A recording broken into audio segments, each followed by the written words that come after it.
So first question, and you guys, whoever gets to the mic first gets to take it, so it's up to you. But there's a new set aside of 30% reservation proposal that's floating around. How is this set aside and visa implementation going to work, and how does it impact existing investors?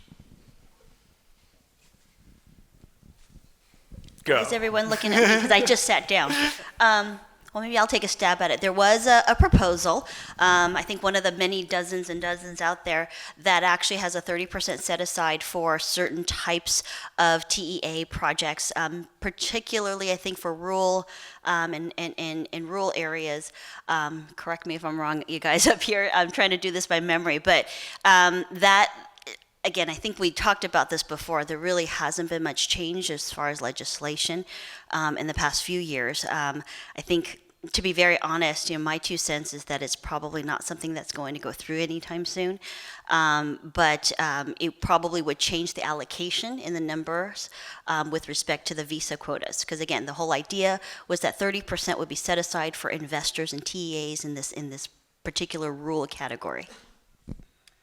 Yeah, I mean, if you look at what's the purpose of a set aside? It was ultimately to appease political interests who were frustrated that the EB-5 program became so popular and money came in that they were upset that it wasn't benefiting their districts. And so typically senators from rural states like Iowa wanted to see more forced government oversight of where that money goes. I agree. I don't know that we'll see it come to pass, but if it does, what it does is it just makes folks who are currently in the line a lot longer, because now whatever that set aside is, 30%, now it's no longer available for projects that are not falling in that category. And it would also take away the per country cap limits. So, if you're an investor from a non-backlog country, you are now immediately behind anyone that's filed from before you at any point in time. So I think on one of the slides that you said there would be a 10-year wait. I think, you have a divided Congress, right? I don't think these things pass. And just because you have a set aside for rural, the EB-5 regulations require you at this point to be shovel ready, right? Shovel ready means fully financed. Getting financing for a rural project is not easy. That's why they're not out there. Job creation in a rural project is not easy, especially in a regional center, because a lot of the raw materials you're using to build aren't coming from your state.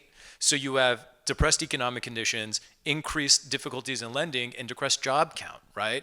So a lot of investors are not going to do that. There are still some investors that they'll say, okay, well, this is similar to, say, the Tier 1 program in the UK, that I just give my money and that wouldn't be Tier 1, but a donation country, right? I just give my money and take my chances. But, a lot of this stuff doesn't even paper out.